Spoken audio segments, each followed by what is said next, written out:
క్రైస్తలో చేరువచ్చిన మీకు అందరికీ ప్రభు యేసుక్రీస్తు శుభాలు తెలియజేయుచున్నాను. ఈ దినము కొరకు ఏర్పాటు చేయని లేఖన భాగము అపోస్తల కార్యములు 14వ అధ్యాయము 6వ వచనం. వారు ఆ సంగతి తెలుసుకొని లుకయోనియాలోని పట్టణములగు లుస్త్రాకును దెర్బోకును చుట్టుపక్కలనున్న ప్రదేశమునకును పారిపోయి అక్కడ సువార్త ప్రకటించుచుండిరి. Praise the lord. దేవునికి స్తోత్రం. హల్లెలూయా, హల్లెలూయా, స్తోత్రం. మన ప్రభువును ప్రియరక్షకుడైనటువంటి యేసుక్రీస్తు దివ్యనామంలో ఆత్మీయ బంధువులైన మీ అందరికీ నా హృదయపు లోతులోంచి ప్రత్యేకమైన వందనాలు తెలియజేస్తున్నాను. Good morning, have a nice day. మరొక పర్యాయము దేవుని సేవకునిగా దేవుని బిడ్డలమైన మిమ్మల్ని కలుసుకోవడానికి దేవుడు నాకు ఇచ్చిన మంచి అవకాశాన్ని బట్టి దేవుణ్ణి స్తుతిస్తున్నాను. ఇది ప్రభు ఏర్పాటు చేసిన దినం. ప్రతి దినము మన జీవితంలో ప్రభు ఏర్పాటు చేసిన దినం. ప్రభు పొడిగించిన దినం కనుక ప్రభు ఏర్పాటు చేసిన దినం. ప్రభు మనల్ని నిలబెట్టిన దినం. ప్రభు మనల్ని సజీవులుగా కొనసాగించిన దినం. కాబట్టి ఈ దినాన్ని బట్టి నేను ప్రభు నామాన్ని మహింపరుస్తున్నాను. ఈ దినం కాదు, ప్రతి దినాన్ని బట్టి నేను ప్రభు నామాన్ని మహింపరుస్తున్నాను. దినమును బట్టే కాదు, గంటలను బట్టి, నిమిషాలను బట్టి, సెకండ్లను బట్టి కూడా మనం ప్రభువును స్తుతించాలి. 1000 నోళ్లతో స్తుతించిన ఆయన రుణం మనం తీర్చుకోలేము. స్తోత్రం. ఈ కార్యక్రమాల ద్వారా మీరు ఆత్మీయంగా దీవించబడుతున్నట్లయితే దయచేసి మీరు నాకు తెలియజేయాల్సిందిగా కోరుతున్నాను. మీరు ఎవరైనా కావచ్చు, ఎక్కడున్న వాళ్ళైనా కావచ్చు, యంగ్ మ్యాన్ కావచ్చు, ఓల్డ్ మెన్ కావచ్చు, స్త్రీలు కావచ్చు, పురుషులు కావచ్చు, పాస్టర్లు కావచ్చు, మీరు ఎవరైనా సరే దయచేసి నేడే నన్ను కాంటాక్ట్ చేయాల్సిందిగా మిమ్మల్ని ప్రేమపూర్వకంగా కోరుతున్నాను. నా 2 నంబర్లు అందుబాటులో ఉన్నాయి. టీవీ ప్రసంగికులు అనబడిన వాళ్ళు కదా, టీవీ ప్రసంగికులు కదా, ఎలాగా అప్రోచ్ అవుతారా లేదా, లేకపోతే రీచ్ అవుతారా లేదా అని మీరు భావించాల్సిన అవసరం లేదు. టీవీ ప్రసంగికుడు అనేదాన్ని నేను పెద్దగా గొప్ప దానిగా నేను భావించడం లేదు. కారణం ఏంటి అంటే అది పెద్ద ప్రాముఖ్యమైన విషయం కాదు. కానీ దేవుని సేవకుడు, సహోదరుడు అనేది ఒక ప్రాముఖ్యమైన విషయంగా నేను భావిస్తుంటాను. దేవుని స్తోత్రం. నేను మీ సహోదరుణ్ణి, నేను బయటోడిని కాదు. స్తోత్రం. నన్ను మీరు అంగీకరిస్తున్నారు, అందరూ బట్టి నేను ప్రభు నామాన్ని మహిమపరుస్తున్నాను. అపోస్తలుడైన పౌలు చెప్పినట్టు నా శారీరక దౌర్బల్యమును బట్టి కూడా నన్ను తృణీకరించకుండా, నా బలహీనతను బట్టి కూడా నన్ను తృణీకరించకుండా నన్ను అంగీకరించారని. సహోదర ప్రేమను బట్టి మనం అంగీకరించవచ్చు ఇతరుల్ని. శత్రుత్వపు భావన మనలో ఉన్నప్పుడు, ద్వేష భావన ఉన్నప్పుడు అవతల వ్యక్తి యొక్క లోపాలను మనం మ్యాగ్నిఫై చేసి, మ్యాగ్నిఫైయింగ్ గ్లాసులో నుంచి లేకపోతే భూతద్దంలోంచి చూసే అనుభవంలో ఉంటాం మనం. లేదండి, బలహీనతలు కామనే కదా, ప్రతివాడు బలహీనుడే కదా, ఎవరండి పరిపూర్ణుడు అని భావించినప్పుడు మనం ఇతరులు సులభంగా స్వీకరించగలం.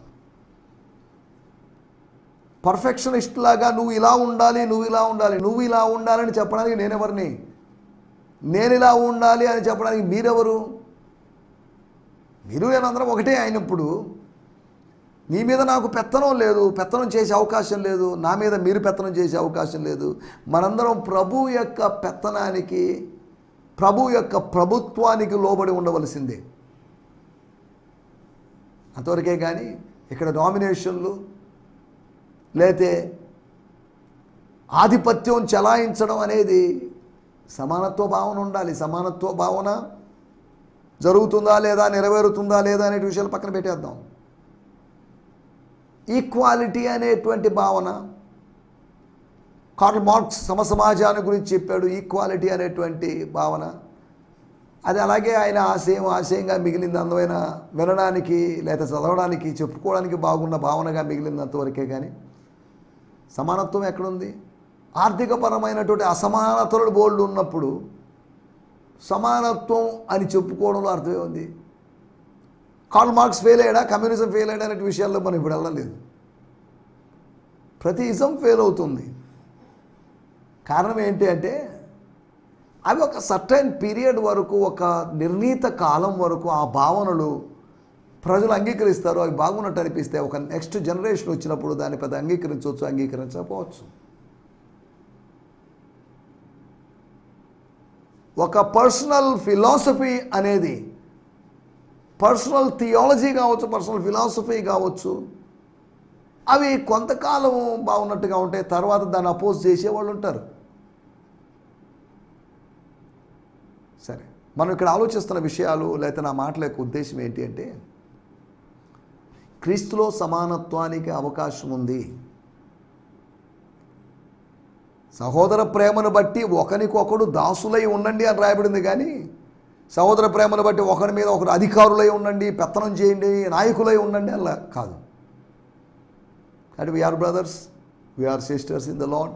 కాబట్టి మీరు నన్ను కాంటాక్ట్ చేయాల్సిందిగా మిమ్మల్ని ప్రేమపూర్వకంగా కోరుతున్నాను. మనం మాట్లాడుకుందాం ఆత్మ సంబంధమైన విషయాలు, ఆత్మీయంగా బలపడదాం, ఆత్మీయంగా ఎదుగుదాం, పరస్పర క్షేమాభివృద్ధి కలుగు చేసుకోగలిగినట్లుగా, పరస్పర క్షేమాభివృద్ధి కలుగునట్లుగా, పర్సనల్ లేకపోతే మ్యూచువల్ స్పిరిచువల్ ఎడిఫికేషన్ జరుగునట్లుగా మనం మాట్లాడుకుందాం. దేవుని స్తోత్రం, హల్లెలూయా. ఈ సమయంలో మనం దేవుని మాటలు ధ్యానించుకుందాం. నిన్నటి ఎపిసోడ్లో మనం సేవా కార్యక్రమాలు లేదా సేవా కార్యాల్లో సాంఘిక కార్యక్రమాల ప్రస్తావన మీరు తీసుకొని రాలేదు ఏంటి అని అంటారేమో. చారిటబుల్ వర్క్స్, సోషల్ వర్క్స్ అనేది కూడా సేవలో భాగం కావచ్చు, కానీ అదే సమయంలో అపోస్తుల కార్యములు 14వ అధ్యాయంలో అంతగా సోషల్ వర్క్స్ యొక్క ప్రస్తావన కనిపించలేదు. సంఘమును రెండుగా విభజించారు, రెండుగా చీలిపోయింది అంటున్నారు. ప్రొటెస్టెంట్ సంఘం, క్యాథలిక్ సంఘం అని.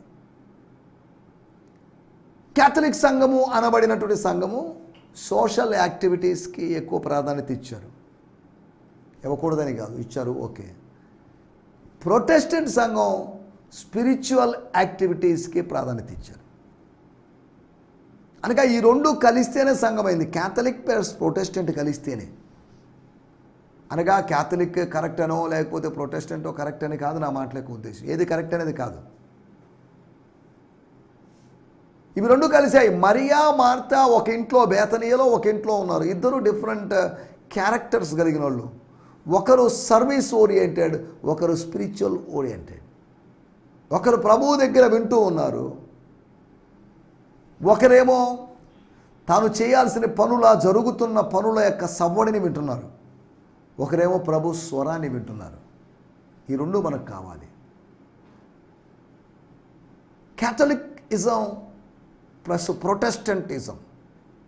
ఒక క్యాథలికిజానికి ఒక ప్రొటెస్టెంటిజం కావాలి, ఒక ప్రొటెస్ట్ కావాలి. ఈ ప్రొటెస్టెంటిజంలో జరిగిన విషయం రిఫార్మేషన్ జరిగింది. రిఫార్మేషన్ అంటున్నామంటే అది ఒక విధమైన ప్రొటెస్టెంటిజమే, ప్రొటెస్టింగే. అనగా ఏదో సంథింగ్ జరుగుతుంది, చర్చ్లో ఏదో జరుగుతుంది, దైవ కార్యాలు జరుగుతున్నాయి, స్టెప్ బై స్టెప్ గ్రాడ్యువల్గా ఇన్స్టాల్మెంట్ బేస్లో లాగా ఏదో జరుగుతుంది. Church is being reformed churches అని చెప్తున్నారు, రిఫార్మ్డ్ థియాలజీ అని చెప్తున్నారు. వాళ్ళు మార్టిన్ లూథర్ యొక్క థియాలజీ నుంచి రిఫార్మ్ అయి వచ్చిన వాళ్ళు. ఇంకా మళ్ళీ రిఫార్మేషన్ జరుగుతుంది. దేవుని వాక్యం ద్వారా మనల్ని మనం రిఫార్మ్ చేసుకుంటూ ఉన్నాం, సరి చేసుకుంటున్నాం. మనం ఇంకా ఆర్డర్లోకి వస్తున్నాం, రికవరీ అవుతున్నాం, రీస్టోర్ అవుతున్నాం, మనం లేకపోతే రివైవ్ అవుతున్నాము.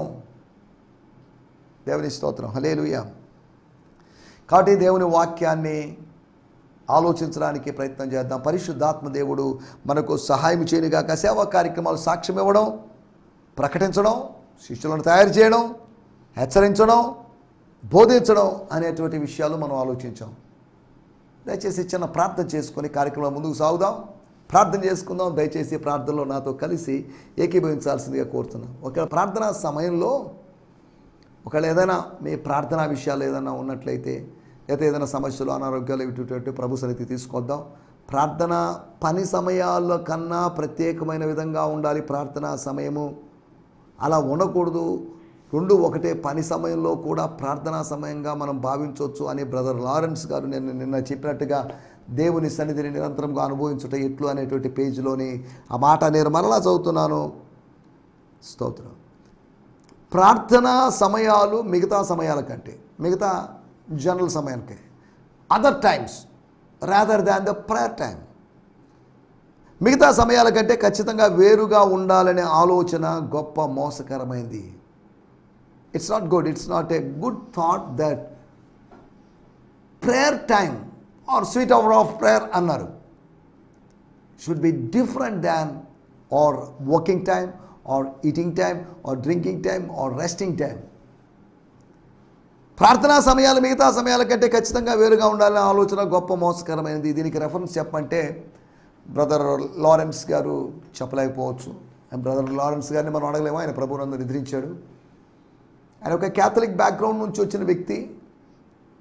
ఈ రోజుల్లో మన థియాలజియన్స్ కొంతమంది సెయింట్ అగస్టిన్ అనేటువంటి ఒక భక్తుని గురించి మాట్లాడుతుంటారు. ఆయన కూడా క్యాథలిక్ సెయింటే. మనం ప్రొటెస్టెంటిజం అంటున్నప్పటికీ కూడా మనం ఇంకా కొన్ని విధానాల్ని, ఆ క్యాథలిక్ విధానాల్ని మనం ఇంకా వదిలిపెట్టడం లేదు. మనం ఇంకా ప్రొటెస్ట్ కాలేదు. ప్రొటెస్ట్ చేసినప్పటికీ ఇంకా రిఫార్మ్ కాలేదు. మన దేవుడు మనం రిఫార్మ్ చేస్తున్నాడు. లెంట్ అనేటువంటి ఆ డేస్ ఆచరణ అనేది ప్రొటెస్టెంటిజం యొక్క విధానం కాదు, అది క్యాథలిక్ యొక్క విధానం. జెస్యూట్ మూమెంట్ అనేటువంటి మూమెంట్లో జరిగినటువంటి దాన్ని మనం లెంట్గా మనం ఆచరిస్తూ ఉన్నాం. లేకపోతే సమకాలాలని మనం ఈస్టర్కు ముందు చేసేటువంటి దినాలు అవి ప్రొటెస్టెంటిజంలో భాగం కాదు. క్రమంగా అక్కడి నుంచి ఇందులో మనం దిగుమతి చేసుకున్నాం, డౌన్లోడ్ చేసుకున్నాం. మనం ప్రొటెస్టెంట్ చేశాము కానీ రిఫార్మ్ కాలేదు. కానీ దేవుడు మనల్ని ప్రొటెస్ట్ చేయడానికి, రిఫార్మ్ కావడానికి, రివైవ్ కావడానికి దేవుడు మనల్ని ఏర్పాటు చేసుకున్నాడు అనే విషయాన్ని నేను అదే సమయంలో మనం క్యాథలిక్గా ఉండాలి, అనగా యూనివర్సల్గా ఉండాలి. కెథోలసిస్ అనే మాట యొక్క అర్థం యూనివర్సల్, సార్వత్రికమైనదని అర్థం. దేవుని మందిరము సార్వత్రికమైనది అనగా అందరికీ సంబంధించి. It belongs to all. అనగా నా మందిరము సమస్త అన్ని జనులకు ప్రార్థన, సమస్త యూదులకని కాదు, సమస్త గ్రీసు దేశస్తులకని కాదు, సమస్త క్రైస్తవులకని కాదు, సమస్త అన్య జనులకు ప్రార్థనా మందిరం. దాని ఉద్దేశం ఏంటి అంటే it's common for anyone can come. సమస్త జనులకు అని కాకుండా సమస్త అన్య జనులకు అంటున్నప్పుడు అన్ని జనులు మళ్ళీ యూత్ ఉండొచ్చు, ముసలి వాళ్ళు ఉండొచ్చు, చిన్నపిల్లలు ఉండొచ్చు, పెద్దలు ఉండొచ్చు, స్త్రీలు ఉండొచ్చు, పురుషులు ఉండొచ్చు, సమస్త అన్య జనులకు. దేవుని స్తోత్రం, హల్లెలూయా. రండి మనం ఈ సమయంలో దేవుని వాక్యాన్ని ధ్యానించుకుందాం. మన ధ్యానం నిమిత్తమై అపోస్తుల కార్యములు 14వ అధ్యాయము 6వ వచనం. Book of acts 14th chapter verse 6. వారు సంగతి తెలుసుకొని లుకయాలోనిలోని పట్టణములకు లుస్త్రాకును దెర్బకును చుట్టుపక్కలనున్న ప్రదేశములకు పారిపోయి అక్కడ సువార్త ప్రకటించుచుండిరి. అక్కడ సువార్త ప్రకటించుచుండిరి. వారి సంగతి తెలుసుకొని, ఏ సంగతి తెలుసుకొని? తమను చంపాలని ప్రయత్నం చేస్తున్నారు అనే సంగతి తెలుసుకొని. ఎవరో సహోదరులు చెప్పారు, ఏమండి వాళ్ళు మాట్లాడుకుంటుంటే, వాళ్ళు రహస్య మంత్రాలు జరుపుతుంటే మేము విన్నామండి. They want to kill you, వాళ్ళు మిమ్మల్ని చంపాలనుకుంటున్నారు. నేను చదువుతున్నాను. When the apostles learned about this, they escaped to the region of Lycaonia, Lycaonia, to the cities of Lystra and Derbe and nearby villages. 6వ వచనంలో అది. 7వ వచనంలో ఎక్కడ ఉంది? మన తెలుగు బైబిల్లో 6లోనే ఉంది. 7లో రాబడి, and they continued to preach the hope of the gospel. స్తోత్రం. అరామిక్లోని తర్జుమా చూడండి. వారు వాక్యమును ప్రకటించారు అని కాదు కానీ, స్తోత్రం, అక్కడ వారు సువార్త ప్రకటించుచుండ్రి అని కాదు. వారు సువార్త యొక్క నిరీక్షణను ప్రకటిస్తూ ఉన్నారు, ప్రకటించడం ఆపకుండా కొనసాగిస్తున్నారు. They continue to preach the hope of the gospel. The hope of the gospel అరామిక్లోని తర్జుమాది, అనగా సువార్త నిరీక్షణను వాళ్ళు ప్రకటిస్తున్నారు. సువార్త కలిగించే నిరీక్షణ గురించి వాళ్ళు మాట్లాడుతున్నారు. దేవుని స్తోత్రం, హల్లెలూయా. చదువుదాం, వాడుక భాషలో కూడా మనం చదువుకుందాం. అపోస్తులు ఇది కనిపెట్టి లుకయోనియాలో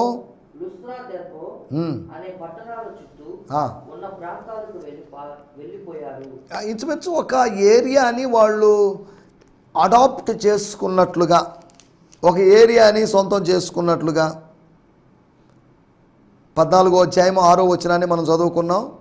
అక్కడ రాయబడిన మాటలు లెర్న్ అబౌట్ దిస్ అనే దగ్గర, although not clearly stated, it is possible that it was supernatural revelation that Paul and Barnabas learn.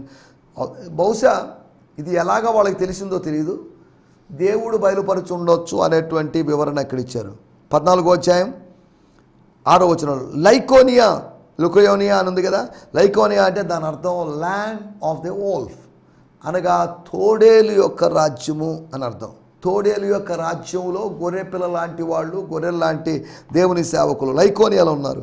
తర్వాత లిస్త్రా అంటే లుస్త్రా లేదా లిస్త్రా అనే మాట యొక్క అర్థం సెట్ ఫ్రీ లేదా ర్యాన్సమ్డ్, క్రయధనము ఇప్పించబడిన, విమోచన క్రయధనం ఇప్పించబడిన, విడిపించబడిన అనేటువంటి అర్థం. Derbe means tanner or one who covered with skins. Derbe అంటే చర్మములతో కప్పుకున్నవాడు, టేనర్ లేదా చర్మకారుడు అనేటువంటి అర్థం వస్తుందట. The journey from Iconium to the cities would have been about 22 miles, 35 kilometers. అనగా ఈకోనియా నుంచి, ఈకోనియాలో ప్రాబ్లం అంటే ఇంచుమించు 30-35 కిలోమీటర్ల దూరంలో, ఆ పరిధిలో వాళ్ళు సువార్త ప్రకటించారు. మరీ దూరంగా వెళ్ళిపోలేదు, ఒక 500-1000 కిలోమీటర్ల దూరం, చాలా దూరానికి వెళ్ళిపోయారని కాదు, దగ్గరలోనే 30-35 కిలోమీటర్ల దూరంలోనే లుకోనియాలోను, లుస్త్రాలోను, దెర్బేలోను, ల్యాండ్ ఆఫ్ ఓల్స్లోను అనగా తోడేళ్ల రాజ్యంలో, అంతేకాకుండా విమోచించబడిన రాజ్యము అని చెప్పబడిన లిస్త్రాలో, అంతేకాకుండా దెర్బే అని చెప్పబడినటువంటి ఆ పట్టణంలో చర్మకారుడు లేదా చర్మకారులు, చర్మాన్ని ధరించిన వారు అని చెప్పబడినటువంటి ఆ పట్టణంలో వారు ఉన్నారు అని దీన్ని బట్టి మనం అర్థం చేసుకోవచ్చు. వాళ్ళు సువార్తను ప్రకటించారు. దేవుని స్తోత్రం. సువార్తను ప్రకటించారు. వై? ఒకవేళ వాళ్ళ దగ్గరికి వెళ్తే ఏమండి, ఎందుకు మీరు సువార్తను ప్రకటిస్తున్నారు? మీరేమైనా పాస్టర్లా, మీకు పైనుంచి జీతాలు వస్తాయా, విదేశీ సహాయం వస్తుందా అని అడిగితే ఇవన్నీ కాదు, సువార్త ప్రకటించాల్సిన బాధ్యత మా మీద మోపబడి ఉన్నది. The burden to preach the gospel was laid upon us. కాబట్టి సారీ, మీరు ఆటంకం చేసినా పర్లేదు, ప్రపంచం చాలా విశాలంగా ఉంది, మేము అక్కడ కాకపోతే ఇంకో చోటుకి వెళ్తాం, మేము సువార్త ప్రకటించి తీరుతాం, మేము సువార్త ప్రకటించకుండా ఉండలేము. స్తోత్రం. We could not stop or control or resist ourselves to preach gospel, but we will continue this gospel అని చెప్పడం వాళ్ళ ఉద్దేశమై ఉంటుంది. దేవుని స్తోత్రం. సువార్త యొక్క శక్తిని గురించి మనం మాట్లాడుకుందాం. 4 విషయాలు మీకు త్వరగా జ్ఞాపకం చేస్తాం. సువార్త శక్తి కలిగినది, దాని గురించి ఎటువంటి సందేహం లేదు. Gospel is the power of God. Gospel అంటే it is not the information of God. దేవుని గురించిన సమాచారం అని కాదు. Gospel is not the information of God, it's a power of God. దేవుని యొక్క శక్తి. సువార్త దేవుని శక్తి. Good news is gospel. Evangel is the power of God. దేవుని యొక్క శక్తి, దేవుని యొక్క బలం ఇది. దేవుని స్తోత్రం. దేవుని యొక్క ఎక్స్ప్లోసివ్ పవర్, రక్షించేటువంటి శక్తి, స్వస్థపరిచే శక్తి. సువార్త యొక్క శక్తిని గురించి 4 విధాలుగా ఆలోచిద్దాం. సువార్త యొక్క ఫలితం ఏంటి, లేకపోతే సువార్త యొక్క ఫలితాలు ఏంటి అనే దాని గురించి మొట్టమొదటి 14వ అధ్యాయము 9వ వచనం. అతడు పౌలు మాట్లాడుట వినెను. పౌలు అతని వైపు తేరి చూచి స్వస్థత పొందుటకు అతనికి విశ్వాసం ఉండినని గ్రహించి. ఎలా గ్రహించాడు? తాను బోధిస్తున్నాడు, తాను ప్రసంగిస్తున్నప్పుడే గ్రహించాడు. ప్రసంగించిన చాలా సేపటి తర్వాత కళ్ళు మూసుకొని ప్రార్థన చేసిన తర్వాత దేవుడు బయలుపరిచాడు నాకు అని చెప్పింది కాదు. చూస్తుండగా, అతన్ని గమనిస్తుండగా, అతన్ని తేరి చూచినప్పుడు, నువ్వు తేరి చూచినప్పుడు, సేవకుడు తేరి చూచినప్పుడు కనుమరుగుగా ఉన్నది, అదృశ్యంగా ఉన్నది, దాన్ని చూడగలిగాడు. ఆత్మలోకి చూడగలిగినప్పుడు, తేటగా చూడగలిగాడు. అతనిలో విశ్వాసం ఉన్నది. లేచి నిలవగానే నీ పాదములు మోపి సరిగా నిలవ, నా వల్ల కాదండి అని అతనిలో అవిశ్వాసం ఉందని అతను గుర్తించలేకపోయాడు. అతనిలో విశ్వాసం ఉందని గుర్తించాడు. ఆ విశ్వాసం అతను ఎక్సర్సైజ్ చేశాడు. ఎక్సర్సైజ్ చేయడానికి, ఒక విశ్వాసి తన విశ్వాసాన్ని అభ్యసించడానికి దేవుడు తన సేవకుడిని నిలబెట్టుకొని వాడుకున్న సందర్భం అది. మహిమ సేవకునికి కాదు, మహిమ దేవునికే. దేవుని స్తోత్రం. హల్లెలూయా. సేవకుడు అడిగితే నువ్వేం చేశావని అడిగితే, నేను సువార్త ప్రకటించానండి, అతనిలో విశ్వాసం ఉందని గ్రహించాను, అతను లేచి నడవమని చెప్పాను, అంతే, దట్స్ ఆల్. కానీ నేను నడిపించలేదు, నేను చేపెట్టుకొని నడిపించలేకపోయాను. కానీ దేవుడు చేసిన పని, బలాన్ని ఇచ్చింది దేవుడు, నేను కాదు. God has given power. I'm just a vessel. Just vessel మాత్రం, ఒక పాత్రను మాత్రమేనండి. నేనేం చేయలేదంటే, నేను చేశాను ఏదో ఒకటి. నేను చేసిన చిన్న పని ద్వారా దేవుడు గొప్ప పని చేశాడు. చిన్న పని చేసిన వాడు గొప్పవాడు కాదు, కానీ పెద్ద పని చేసిన వాడే గొప్పవాడు. నేను ప్రకటించడం అనేటువంటి ఒక సామాన్యమైనటువంటి సింపుల్ పని చేశాను నేను. కానీ దేవుడు విడిపించడం అనేటువంటి గొప్ప కార్యాన్ని చేశాడు. దేవుని స్తోత్రం, హల్లెలూయా, స్తోత్రం. ఒకటి, సువార్త యొక్క శక్తి, అది స్వస్థతను కలిగిస్తుంది. Gospel heels. Gospel, the word of God heels you emotionally, heels you physically, heels you mentally. దేవుని స్తోత్రం. సువార్త నీకు స్వస్థతను కలిగిస్తుంది. సువార్త అనేది స్వస్థత శక్తి అయినది. రెండో విషయాన్ని నేను మీకు జ్ఞాపకం చేస్తాను. అపోస్తల కార్యములు 14:15. అయ్యా, మీరు ఎందుకు ఇలా చేస్తున్నారు? Why you are doing all this such nonsense? మేము కూడా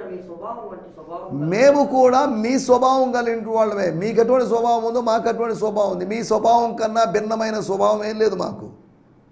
ఒకప్పుడు మీలాంటి స్వభావమే మాది. ప్రస్తుతం మీరు ఎలా వ్యక్తి పూజా స్వభావంలో ఉన్నారో, దీని వెనక అద్భుత కార్యం వెనక ఉన్న వ్యక్తిని గుర్తించలేనంత గుడ్డితనంలో మీరున్నారు. మేము కూడా ఒకప్పుడు అలాగే ఉన్నాం. We are like you. We are not angels. మేమేమో దేవదూతలం కాదండి. మేము పరలోకం నుంచి ఊడిపోయిన వాళ్ళం కాదు. మేము మీలాంటి వాళ్ళమే. మీరు ఈ వ్యర్థమైన వాటిని విడిచిపెట్టి ఆకాశమును, భూమిని, సముద్రంలో సమస్తమును సృజించిన జీవము గల దేవుని వైపు తిరగాలి. టర్న్ టు గాడ్, ఆ లివింగ్ గాడ్. దేవుని వైపు తిరగండి. ఇది సువార్త. మీకు సువార్తను ప్రకటిస్తున్నాం. సువార్తను ప్రకటించాను. సువార్తను ప్రకటించిన తర్వాత సువార్త స్వభావాన్ని మారుస్తుంది. స్తోత్రం. ఎందుకంటే తీతుకు రాసిన పత్రిక 3:5 రాయబడింది, పునర్జన్మ సంబంధమైన స్నానము ద్వారా పరిశుద్ధాత్మ దేవుడు మనకు నూతనమైన స్వభావాన్ని అనుగ్రహించి రక్షించాడు. స్తోత్రం. దేవుడు మనకు నూతనమైన స్వభావాన్ని ఇస్తాడు. స్తోత్రం. స్వభావం మెల్లగా స్వర్గభావంగా మారుతుంది. నా స్వభావం కాదు అది, స్వర్గభావము నా స్వభావంగా మారిపోతుంది. స్తోత్రం. మనం ఆలోచిస్తున్న విషయాలు. రెండో విషయము, ఒకటి సువార్త స్వస్థతను కలిగిస్తుంది. రెండోది సువార్త స్వభావాన్ని మారుస్తుంది. ఈ స్వభావం మార్చబడాలంటే, ఈ ఆలోచన మార్చబడాలంటే, ఈ ఆలోచన విధానం, ఈ మైండ్ సెట్ కరెక్ట్ కాదు. మైండ్ సెట్ మార్చబడాలి అంటే మారు మనసు కావాలి. మారు మనసు రావాలంటే సువార్త రావాలి. మూడో విషయాన్ని నేను మీకు జ్ఞాపకం చేస్తాను. అపోస్తల కార్యములు 14:21. వారు ఆ పట్టణంలో సువార్త ప్రకటించి అనేకులను శిష్యులుగా చేసి తరువాత లుస్త్రాకును, ఈకోనియాకును, అంతియోకియను తిరిగి వచ్చి. చాలండి. స్తోత్రం. వారు ఆ పట్టణములో సువార్త ప్రకటించి, సువార్తలు ప్రకటించని కాదు, సువార్త ఈస్ వన్. సువార్త ప్రకటించి కొందరిని అని కాదు, అనేకులను శిష్యులనుగా తయారు చేసి ఒక శిష్యత్వపు ఉద్యమం అక్కడ ఏర్పడింది. Revival of discipleship. ప్రార్థనా ఉద్యమం గురించో, లేకపోతే ప్రైజ్ ఉద్యమం, స్తుతి ఉద్యమం గురించో, లేదా వేరు వేరు ఉద్యమాల గురించి మనం వింటున్నాం. కానీ ఇక్కడ this is a revival of discipleship. శిష్యత్వపు ఉద్యమం. శిష్యుల మనుషులను దృఢపరిచి అనే దానికి ముందు శిష్యులను తయారు చేసిన తర్వాత, తయారు చేయబడ్డప్పుడు అనగా తయారు చేసిన కొంతకాలానికి వాళ్ళు దృఢంగా ఉన్నారు. మళ్ళీ దృఢత్వాన్ని కోల్పోయారు. మరలా తిరిగి దృఢత్వాన్ని దేవుడు తన దాసుల ద్వారా అనుగ్రహించాడు. పోగొట్టుకున్న దృఢత్వాన్ని, పోగొట్టుకున్న సరళత్వాన్ని, పోగొట్టుకున్న సున్నితత్వాన్ని మనకు దేవుడు తిరిగి ఇవ్వాలనుకుంటున్నాడు. పోగొట్టుకున్నటువంటి ప్రభు యొక్క సారూప్యాన్ని తిరిగి మనకి ఇవ్వాలనుకుంటున్నాడు. సరే, దేవుని స్తోత్రం. వీటన్నిటిలోకి మనం వెళ్ళలేదు. మనం ఆలోచిస్తున్నట్టు మూడో మాట, సువార్త శిష్యులను తయారు చేస్తుంది. It produces, it makes disciples. సువార్త స్వస్థతను కలిగిస్తుంది. సువార్త మనం ఆలోచించినటువంటి రెండో విషయం, సువార్త చేసేటువంటి పని ఏంటి అంటే స్వభావాన్ని మారుస్తుంది. It changes our character. మన శీలాన్ని మారుస్తుంది. మూడోది, it makes disciples. Gospel makes disciples. No gospel, no disciple. No gospel, no discipleship. No evangelism, no discipleship. నాలుగో విషయం 14:22. శిష్యుల మనసులను దృఢపరచి విశ్వాసమందు నిలకడగా ఉండవలననియు అనేక శ్రమలు అనుభవించి మనం దేవుని రాజ్యంలో ప్రవేశింపవలననియు వారిని హెచ్చరించండి. అనేక శ్రమలు అనుభవిస్తున్నప్పుడు నిరాశ, నిస్పృహకు గురైపోయి ఎందుకండి అని అయ్యేటువంటి అవకాశం ఉండదు. అక్కడ కూడా నిలకడగా ఉన్నట్లుగా, శ్రమలు ఉన్నాయి కానీ విశ్వాసంలో నిలకడగా ఉండాలి. విశ్వాసములో నిలకడగా ఉండి దేవుని రాజ్యంలో ప్రవేశించాలి. అనగా సువార్త అనేది, దేవుని వార్త అనేది, దేవుని మాట అనేది, గుడ్ న్యూస్ అనేది స్వర్గరాజ్యానికి పోవడానికి మనల్ని సిద్ధపరుస్తుంది. It prepares to enter in to God's kingdom. సువార్త యొక్క శక్తి, సువార్త శక్తివంతమైనది. కొటేషన్ల కన్నా, సూక్తుల కన్నా, కవితల కన్నా, పద్యాల కన్నా, భావనల కన్నా సువార్త అనేది ఒక అద్భుతమైనది. సువార్త స్వస్థపరుస్తుందని, సువార్త స్వభావాన్ని మారుస్తుందని, సువార్త శిష్యుల్ని తయారు చేస్తుందని, సువార్త స్వర్గానికి సిద్ధపరుస్తుందని మనం విషయాలు ఆలోచించాం. దేవుని స్తోత్రం, హల్లెలూయా. నా మాటలు నేను ఇక్కడ ముగిస్తున్నాను. కాబట్టి సువార్తని ఈజీగా తీసుకోవద్దు. మేము సంఘంగా స్థిరపడ్డాం, మాకు 100 మంది 200 మంది సంఘం అయ్యారు, ఇంకసారి తీసేసాను అనే 4 గోడల మధ్యలో పరిమితం కాకుండా 4 దిక్కులకు వెళ్ళి సువార్తను ప్రకటించినట్టయితే బ్రాంచెస్ ఏర్పడతాయి.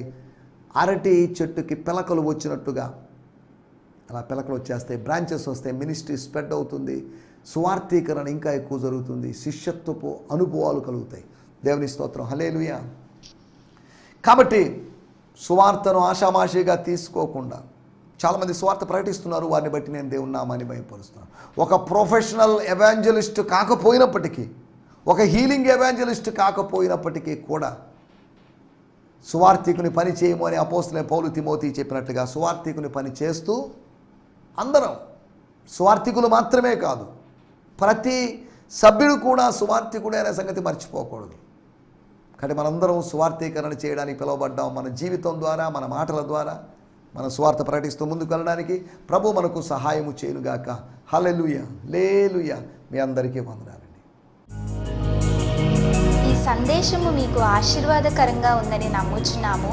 ప్రార్థనా అవసరతల కొరకు మమ్మల్ని సంప్రదించవలసిన మా చిరునామా గిద్యోన్ మిషన్ చర్చ్, 6వ వీధి, శాంతినగర్, నెల్లూరు 4, ఆంధ్రప్రదేశ్.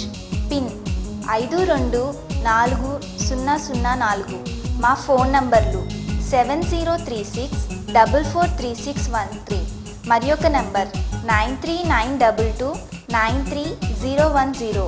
మా ఈమెయిల్ ఐడి gfihmi2015@gmail.com. దేవుడు మిమ్మును ఆశీర్వదించునుగాక. ఆమేన్.